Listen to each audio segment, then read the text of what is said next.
In 2011, Oslo was struck by a very powerful car bomb that went next to the Prime Minister office. Immediately, hundreds were injured. Panic struck Norwegians trying to figure out why there have been attacked, why there have been long list of cities that have been attacked by jihadists.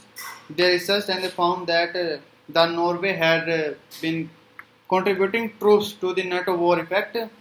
They found that the Muslim community of Norway had been properly integrated.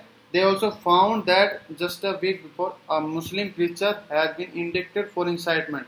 And while the country was trying to make sense of this fog of war, and there was another attack, simultaneous attack that happened a couple of hours later in a school summer camp where more than 69 people were shot dead, including personal friends of Prime Minister and some of the members of the royal family. And of course, names starting popping up. This was had to be a jihadist attack. Responsibilities, some Al Qaeda. Names starting popping up, but ironically, it was none of that. This entire terror attack were the handiwork of one man whose name was Anders Breivik, and he was a Norwegian and he hated Muslims, and he was actually protesting against the multiculturalist policies of the Norwegian government. My second story is about this man. He goes by the name Salim Durrani. He has many names. He operated in the valley for 10 years. He used to move in and out. The fences and the boundaries were never a problem for him. When he was operating in the valley, and he has been known to be personally responsible for the deaths of 2 to 3, 4 dozen young men. He is also a devout Muslim. He prays 5 times a day. He has a AK-47 next to him like a true warrior. Each time he prays, wherever he sleeps, never sleeps in the same place twice, not for 2 nights in a row. Salim Durrani is Mike Smith from the Indian Army. This is a picture of him when he was a major serving in the valley. Between him, his father and his grandfather, 3 generations, they have contributed 8 uniformed services officers into the Indian Armed Forces, and between them, they hold 6 gallantry awards and 2 commendation cards. The young lad that you see sitting on the left is Salim's son, who is now planning to join Indian Academy and continue the family tradition for the 4th generation of service in the country. Now, when I told you these stories, your mind instantly left to a conclusion that was wrong. You thought of Salim Durrani when I began as a terrorist, and your mind jumped to a conclusion which was wrong. We do that very often. We take information that coming to our brain and we stereotype it. Why do we do that? Because we have petty people, we are bad people. Turns out we do it because we are just people. Our brains are just evolving over millions of years of evolution, and it's incapable of dealing with all these inputs that come to us in every second. So our mind filters these inputs into some patterns and jumps to a conclusion. Let me give you some example. For instance, until I say the sentence, you are unaware of the feeling of your touch of your thighs or the arm or your armrest or the faint hum of the air conditioner in this auditorium.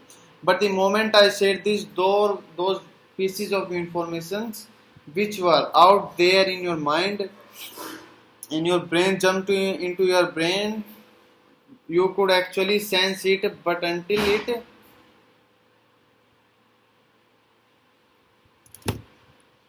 those sensations were coming into your brain and being filtered out. That's how our mind works. It takes 2 pieces of data and quickly jumps to a conclusion. Let's show that to you with another simple example. Try and solve this math puzzle. Suppose there is a racket and a ball which together cost 110 rupees.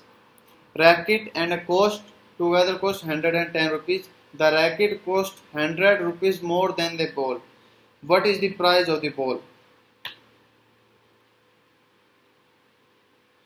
Now all of us who got it as 10 just witnessed how a way in which our brain takes information and jumps to the wrong conclusion.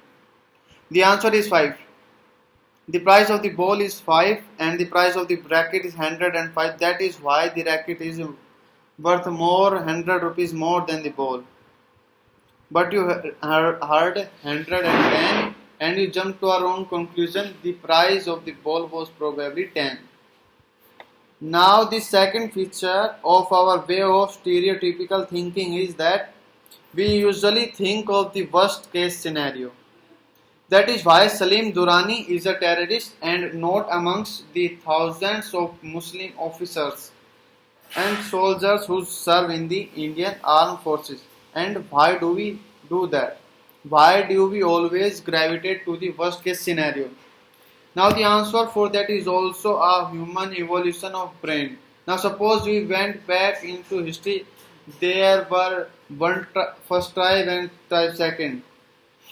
Tribe 1 is consisted of brave, fearless warriors. They would see a mammoth and say, I would take on this mammoth by myself. They come to a chasm and they say, I run and I jump across this chasm and flap my wings and get across. They would see a bright red fruit and said, bite it into it, forget about the consequences. And tribe 2 said, when they saw mammoth, I can't take on this my mammoth by myself. My son need to go and get some more people. They come to a chasm. They decided to walk all the way down and build a bridge, whatever. And they saw this bright fruit, but say, you know what? I will stick to my boring banana. Whose descendant do you think we are? Tribe 1 or tribe 2? Of course, tribe 1. Tribe 2. Tribe 1 didn't have descendant because they died. So two elements we jump to judgment. Through judgments are usually worst case scenarios. And the third problem is this wrong judgment worst case scenarios we also change physiologically. Our mind changes the way we behave biologically changes. Let me show that to you with another example. How many of you seen the movie Black? It was a sad movie. How many of you cried during the movie? Why did you cry? Amitabh Bachchan is making tons of money. Rani Mukherjee is not blind. This is all happening in a screen. None of it is true. But we still cry because our reptilian brain didn't realize the difference between the fact and fiction and started physiologically feeling sad, physiologically taking decisions in an emotional state of mind. Now, for those of you who didn't see the movie Black or were too much or not to cry during the movie, I want to visualize one more example. I want you to visualize that I'm asking you to open your mouth. Don't open your mouth, just visualize that I'm asking you to open your mouth and stick out your tongue. Now your tongue is stuck out. Your mouth is open. I have got a lemon in my hand and I am squeezing that lemon on the tip of your tongue and that juice is going down. Why you are salivating? There is no lemon in my hand. There is nothing in my hand. But again, your reptilian brain doesn't know that when you hear these words, lemon, lime, going, you cannot stop salivating. Because physiologically, our body changes the way we perform, we behave, we take decisions based on wrong information. Now, salivating on an imaginary lemon may be harmless but fun, but stereotypes can be very, very dangerous. People get lynched by mobs because they believe that they have eaten the wrong type of meat. Communal riots break out based on false WhatsApp messages, photos of images. Countries go to war because they believe that another country has got weapons of mass destruction. Countries leave alliances that they have been part of decades because they believe that immigrants are coming and stealing their jobs, which is incorrect information. We start looking at every stranger with suspicion and we think that anything that is different from us has to be dangerous. We start believing that anyone who is not with us is against us. One of the founding principles of our country is the core value of tolerance. And tolerance, like wisdom, is the ability to hold two contrary of an idea within same mind and evaluate each one on merit before coming to a conclusive judgment. Before this talk, I was researching on the working of the brain, on stereotyping, and I found many books. But I was hard pressed to find a book that would tell me how do we deal with this problem. What is the framework that will help us recognize this threat of parochialism and divisiveness? Because if we start believing that anyone who is not with us is against us, then we will start creating a society in a world where everything is connected to each other, which is extremely divisive. And finally, I found a book from which I want to read out a passage for you. The Fundamental Duties of the Citizens of India, Article 51A. It shall be the duty of every citizen to promote harmony and spirit of brotherhood amongst all people of India, transcending religion, linguistic, regional, or sectional diversity. Now, this book, as many of you have guessed, is the Constitution of India. It is that book which is holier than every holy book. Is that book on every soldier, every politician, every bureaucrat, every citizen of India swears his allegiance. We have been taught to stand up in attention whenever the national flag is unfurled. Which is that to our kids we have been taught to stand up and be in attention whenever the national anthem is played. And we teach that to our kids.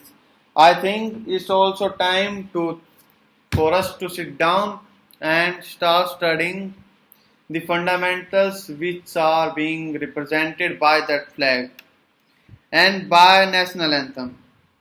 Because as the saying goes, when you are struggling to look for a new idea, sometimes it's a good idea to read an old book. Thank you. Goodbye.